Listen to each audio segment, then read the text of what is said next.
I will ease into the conversation about transformational leadership. And I wanted to play a video before we get started. The video is a powerful video. It's from a movie called Saving Private Ryan. And there's a scene where you can tell there's a lot of passion, a lot of energy, and a lot of commitment to the outcome of the team. And we'll talk a little bit about the video before we get into transformational leadership. But there were a couple of leaders involved, if you couldn't tell. Tom Hanks was certainly a leader, correct? Okay. Was he technically, did he have formal leadership? Did he have a title? What's it? Legitimate leadership in the command here? Referent power. And he certainly had expert power. That was his bridge. He knew it, he owned it, and he was going to exude that power. He was building a relationship with the folks that explained to him that they lost two men. So the way in which he acted, he didn't have legitimate power, but he exuded confidence and he was influential in his words and he was influential in his conviction and his determination. Do you think that scene, do you think that had an impact on the way people behaved post that scene, meaning what happened next? Do you think that his conviction influenced the outcome of that decision? He's a team player, without a doubt. And one of the things to consider is the context and situation that they're in. He's already been through hell, excuse my language. And his team was going to stay there. He had a chance to go home. He had a guarded bandwagon, a a envoy that was safeguarded to take him home. Commands from the highest ranking official in the entire nation, the president of the United States, was the one who put out that order to bring him home. He had a free pass, but he didn't want to take it. And actions like this, I use this to set up the conversation of transformational leadership. He wasn't trying to lead. He just was a leader. He was a change agent within his sphere of influence. And let's talk about it because it's a powerful concept. That particular style that is exuding is more of a servant leadership style. But let's talk about transformational leadership, just all in all. So this is the best way to start here because these things in the blue box are they all have a little bit of a story behind them, and I'll articulate each one of them. But how transformations take place. Leaders raise people's awareness. Well, what does that mean? A transformational leader makes group members aware of the importance and values of certain rewards and how to achieve them. So this particular situation with Private Ryan, he valued team commitment. He valued the overall mission. And he knew that he was going to do whatever it takes to achieve that. And that obviously influenced the people around him. And he discredited the value of being sent home and leaving one's teammates on the front line. Raising people's awareness helps people look beyond self-interest. Helping people look beyond self-interest. The transformational leader helps group members look to the big picture for the sake of the team and the organization. Did Private Ryan do that in this situation?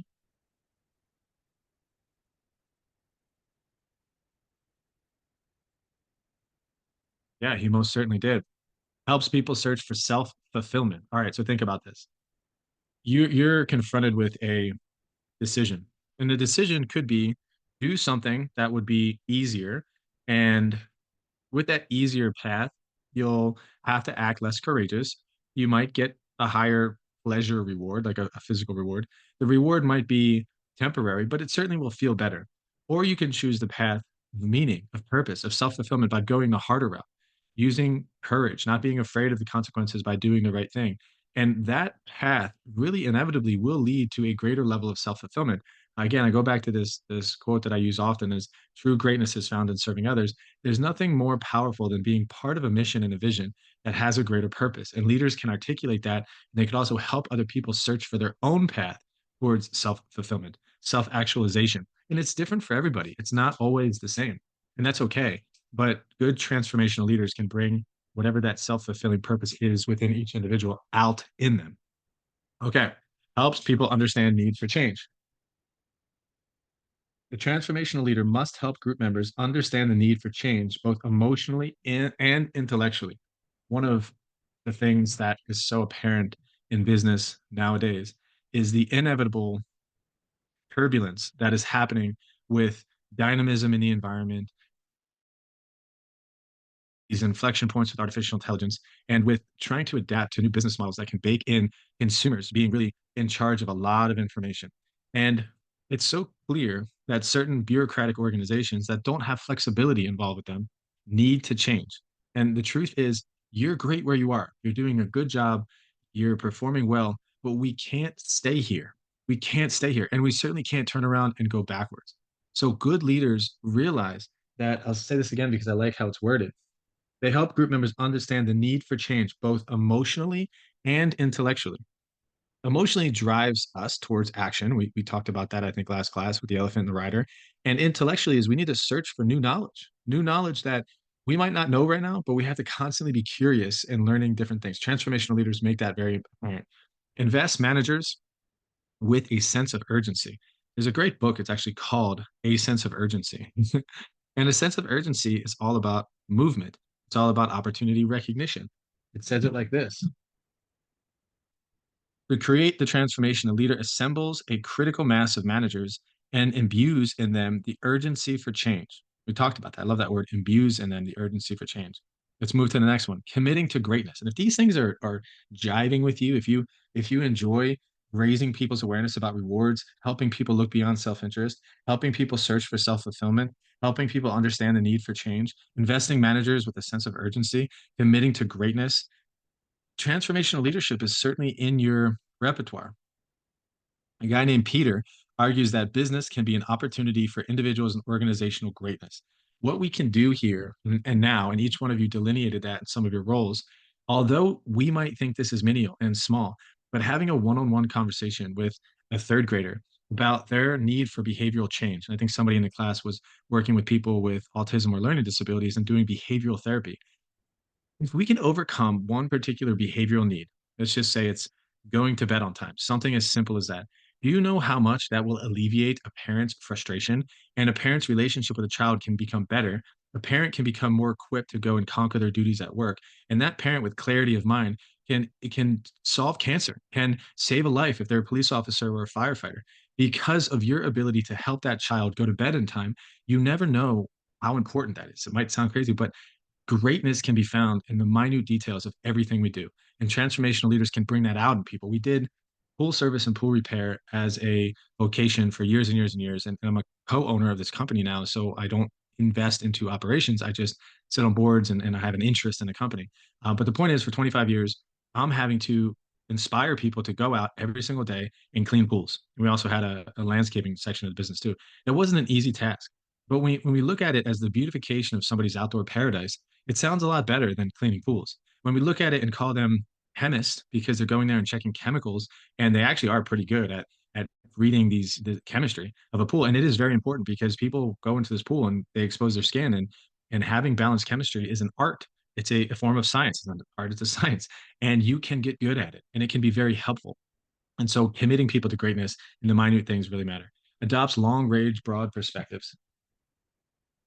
Such thinking on the part of transformational leader encourages many group members to do likewise. Unless many people think with a future orientation and broadly, an organization cannot be transformed. So that's just obviously getting people to see, what does it look like in 5 years. It's getting people to catch a vision. It's getting people to understand the future is greater than the present.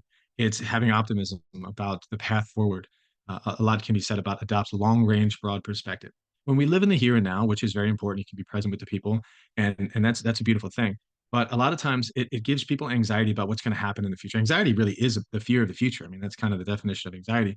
And you can alleviate anxiety and alleviate ambiguity by painting a great picture of what the long term looks like. Your career here at this organization, if you're a leader speaking to a talented staff member, is great. I believe in you. I think that you have a 3 year path to become a manager or an executive here at this company, and I can help you do that. Let me talk to you about the future of you and your career here at this organization.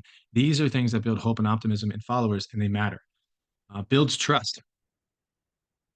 I'm going to just, because it's worthwhile, and I tend to do this, but I'm going to bring this up.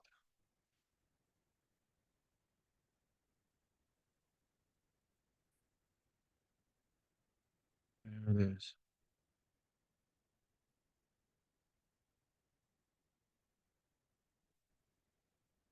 I wish I could. Oh, I'm going to read them all. Why not? because they're powerful. Leaders build trust. There's 8 pillars to trust. One is clarity. People trust the clear and mistrust the ambiguous. Clarity requires honesty. With honesty comes the need to share your vision, your purpose, and your expectations. Clarity is one pillar of trust. Compassion. People put faith in those who care beyond themselves, so that you can look beyond your own needs and wants. Trust and the ability to show empathy go hand in hand. That's compassion. There's a difference between empathy, sympathy, and compassion. And how I look at it, it looks sort of like this. Somebody is in a hole and they're stuck in a hole. And you are an innocent bystander walking past this hole. And you look down and you see this person in the hole and you say to them, man, that really sucks. And you keep walking. What's that called? It's called sympathy. See you, man, that sucks. But it's about as far as it goes. Sympathy. Now we have empathy. So I'm walking past the hole. I'm an innocent bystander. I take a look down in the hole and I'm like, man, that sucks. And I jump in the hole with the person. And I'm then in the hole. He's in the hole. She's in the hole. I'm in the hole. We're hanging out in the hole and say, man, this sucks. I feel you. Feel your pain. We're in it together. Empathy. All 3 of these are important, by the way. Sympathy, empathy, and then the last one is compassion. To me, it's the most powerful one because compassion is people that not only have empathy, but there's a reason why we're still people do not care how much you know until they know how much you care. But the compassionate person walks past the hole. They say, man, that sucks. They go and get a rope and they pull the person out of the hole. That's action oriented. It's compassion. It leads to action. So you got sympathy, empathy, and compassion. It's just a fun little delineation. Compassion being one of the most powerful ones. Builds trust. Character. People notice those who do what's right over what's easy. Character is a complex word. For our purpose, let's consider the 2 main components to be integrity and morality. With integrity, you are being consistent with your thoughts, words, and actions. And to that to a strong moral compass, and you are giving people someone they can trust. Character. Competency. This is a big one. So what we're trying to learn in this class is being competent leaders. People have confidence in those who stay fresh, relevant, and capable. Knowing how to do your job well matters. Competency. Commitment. One of my favorites. I have a band. I just broke the last one. I had like 10 of them. And it just says, stay committed on the band. And it's important. That's a meaningful phrase to me because it's stay committed to my vocation. It's stay committed to my values. It's stay committed to my faith. It's stay committed to my wife. These are powerful concepts. And if I just stay committed, I will be trustworthy. People believe in those who stand through adversity. In this instance, actions definitely speak louder than words. Commitment, connection. People want to follow, buy from, and be around those who are willing to connect. Contribution. People immediately respond to results. Consistency. People love to see the little things done consistently. Remember what it is. These are pillars of trust.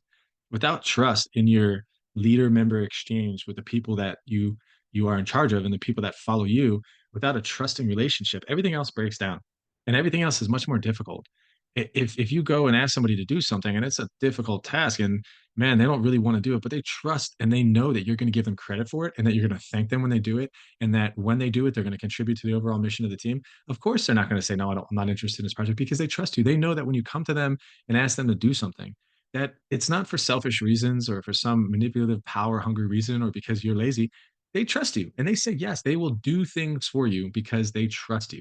And it takes time, a lot of time to build that trust, as you know, and it takes 1 or 2 actions or inactions to completely discredit the trust that you build with your team.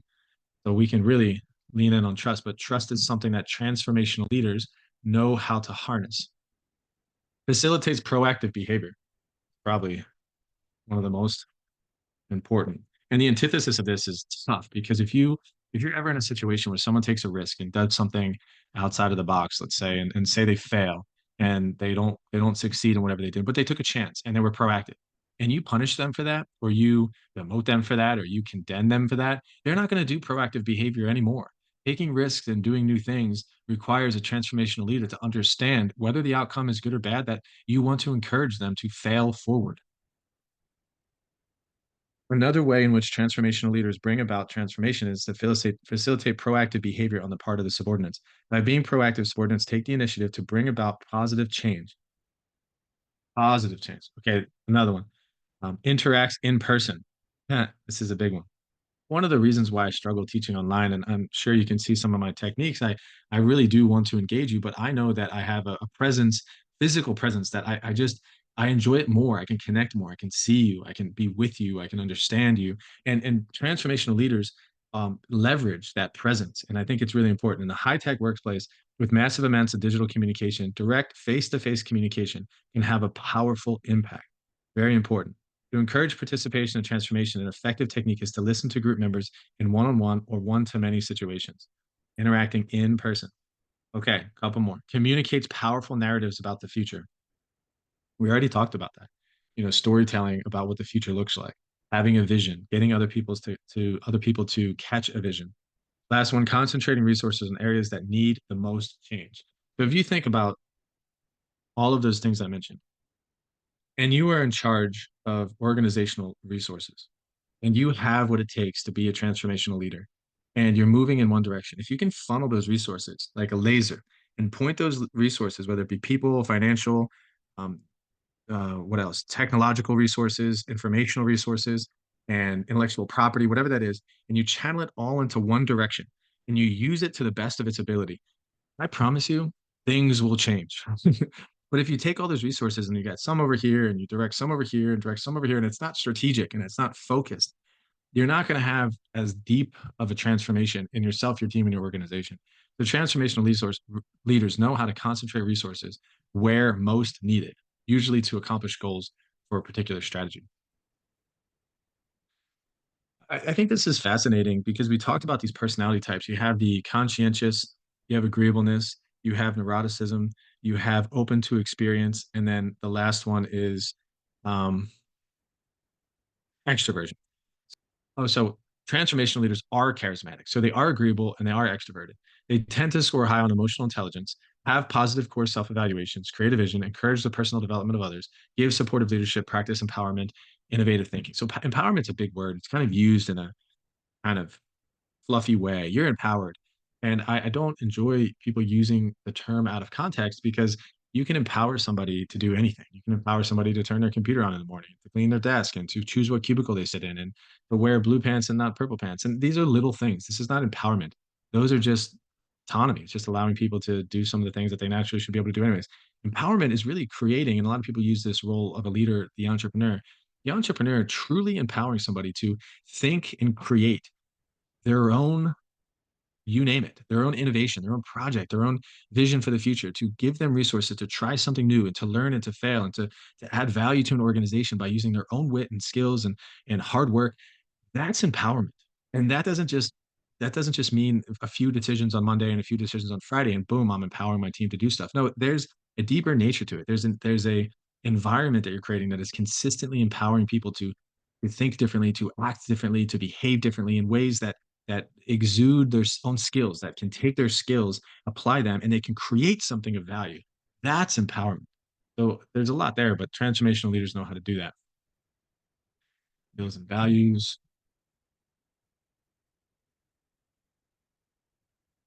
There's a lot of studies that go and science that go and ask subordinates a bunch of questions about their leaders in order to produce what we're learning today. And just this what I'm telling you about transformational leadership, it's not because it sounds fun and it's fulfilling and these are cool terms. They actually work. And one of the reasons why we know that they work is because we measure performance and we measure success based on leaders exuding these behaviors. And how do we know leaders are exuding these behaviors? Well, we ask their subordinates and we take terminologies that are consistent with leader behaviors and we say, how's your job satisfaction? Are you happier working with a transformational leader? And followers job satisfaction is increased when leaders are transformational. Follower leader satisfaction, are you happy with your leader? Yes, I'm more happy with my leader when they're transformational leaders. How about motivation? Are you more motivated when you have a transformational leader? The answer is yes. Leader job performance tends to be that leaders who can run and operate a team of subordinates that look up to them for transformational leadership, those leaders tend to perform better. Groups or organization performance increases. Rated leader effectiveness. Leader effectiveness is really important. It's getting the people on the team and yourself and whomever to achieve organizational goals. We're effective in our leadership. We do things. We execute on the mission, and we can get things done. That's effectiveness. And all of those things are increased when a leader knows how to use some of these things that we've been talking about being transformational. Okay, so We have two major categories in blue here. One is consideration. The other one is initiating structure. Let me talk to you about consideration for a second. Consideration influences satisfaction of group members and a leader worker motivation and leader effectiveness. So consideration is, think about the word considerate. When you hear the word considerate, you're thinking about a person that is understands what you're going through, listens to your concerns, takes actions based on your concerns. They build interpersonal relationships with you. They're considerate. How can I give an example? So you just started a job, and 2 weeks into the job, you had no idea this was going to happen. But 2 weeks into the job, your aunt in Kansas called you and said, your cousin is sick, and I need you to come out here as soon as possible because they need you, and you're best friends with your cousin, and you're 2 weeks into your job, and you can't leave for 3 days 2 weeks into your job. But your boss has already demonstrated a relationship with you where they have been kind and compassionate towards your presence, towards your employment. So you feel comfortable enough to go to your boss and say, listen, I'm sorry, but this came up. My cousin in Kansas needs my help. I was just curious, is there any chance I can take 2 PTO days? I know it's 2 weeks in. I got, Sarah to cover for me, and I'd really like to go see my cousin in Kansas. And your boss looks at you and says, Of course." And I totally understand. We do have a lot of things going on, and I know just got started, but I'm going to do everything I can to help you. And I think you should go help your cousin. And they're considerate to your situation. They're emotionally inclined to help you. This is high on consideration. Now let's move, because that is an important factor for a leader. But let me tell you, it's 50% of the factor. The next factor for leadership is initiating structure. A little bit different than consideration and relationship building. Initiating structure is, you have a team. People on a team need to know what they're going to do. What's their role? What's my job? When are we going to get things done? How do we get things done? Where's my training? Where do I fit within this organization? What do I do on Monday at 8 o'clock versus Friday at 2 o'clock? I need structure within my role. I need to know what it is I'm supposed to do. All right, here's a good question. Where do you think on this scale that the best performing leaders are? High on consideration, high on initiating structure? What do you think that looks like? So consideration is building a relationship with somebody. It's being able to be compassionate, to have empathy. And then so leaders need to have that. I'm sure you can understand why. And initiating structure is roles, responsibilities, direction. It is task oriented. So if you have a leader who's high on consideration and also high on initiating structure, meaning they're good at both, they do both all the time. Do you think that leads to good outcomes? How about a leader who's high on structure and low on consideration? Would you want to work for a leader like that? Fascinating things about it is what we're talking about right here is an extreme. So we just looked at high structure and low consideration. So task oriented, come to work on time, don't care. If you're 5 minutes late, don't tell me the story. Just get here at 8 o'clock. No BS. Let's go. That's what this is. Here, let's look at the opposite of that. So low structure and high consideration. So high consideration, low structure is this extreme. So we don't really know when we have to be here, but my boss is always nice to me. He's always considerate. He's always available. I have a good relationship with him, but really we're sort of disorganized. And, some people get work done and other people don't do as much work. But hey, I mean, at least we have a good relationship with our boss. What do you guys think about that? High consideration, but low structure. Any of these extremes, obviously, I'm sure low structure and low consideration, low. This is no good. We never want to be in this zone. But the truth is, it's not, a one or a 10 or a zero or a 10. It's usually somewhere. So where we really want to be, where the sweet spot is about right here. It's in the middle. And it's in the middle because, and you're going to hear me echo this often, it depends on the context. If we're marching off to war because we just got hit by a terror bomb somewhere, and we need to arm our troops and get ready to go fight the bad guy. I don't really care about a boss that's considerate. I want a boss that gives me structure. Where do I need to be when? What do I need to bring with me? How many people are coming? What are the resources we got? Send me in. I'm ready to go. Like, don't ask me how my day was yesterday. Just let me get to work. You know what I mean?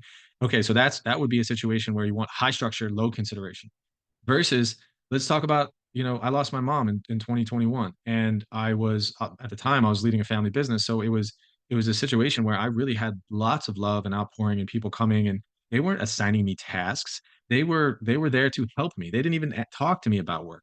And that lasted for, 2 weeks. My dad, it lasted like 2 days. He was ready to go back to work. My parents are divorced, by the way. And my dad was one of the owners of the company. So to put it into context, the reality is not a lot of people work for organizations where possibly you might lose. I could have lost my mom and I could have worked in a high competitive situation. And 3 days later, my boss is calling me saying, where are you at? The funeral was yesterday. Why aren't you here at work? That is not a good place to be either. You have to have more consideration in a situation like that. So again, it's highly contextual. And I'm spending time here because it's important to see. It goes away. It's important because this sort of generalizes all of the different actions and behaviors that a leader has. A leader has to initiate structure. A leader has to be considerate. These two factors are crucial when it comes to attitudes and behaviors of leaders. So that's why I wanted to touch on that a little bit. Okay. Both dimensions contribute to the understanding of leadership. Favorable attitudes occur when employees don't receive what they feel they need from their dimensions. Excess levels of consideration associated with favorable attitudes. Okay. When a leader shows up at work and they are good at what they do, but they can't align the people around them to be understanding and in order. So if you've played sports before, you understand that, say in soccer, you have the attackers, like the people on the front line, the two wings and the two centers, whatever. They can go past midfield and they can go score goals. Then you have the midfield players, and then you have the defense players, and you have the stopper and you have the goalie, whatever that looks like. Each one of those people is aligned towards their zone of coverage. And if one of those people breaks down their responsibilities, everything falls apart on the defense, on the offense, you name it. I can say even more about the offensive line in football. If the center is not aligned with the guard over here to the right, they're protecting the quarterback. And there's a blitz, and they're not understanding in a line. People are pulling in a different direction and not collaborating smoothly. Things break down. So alignment is crucial.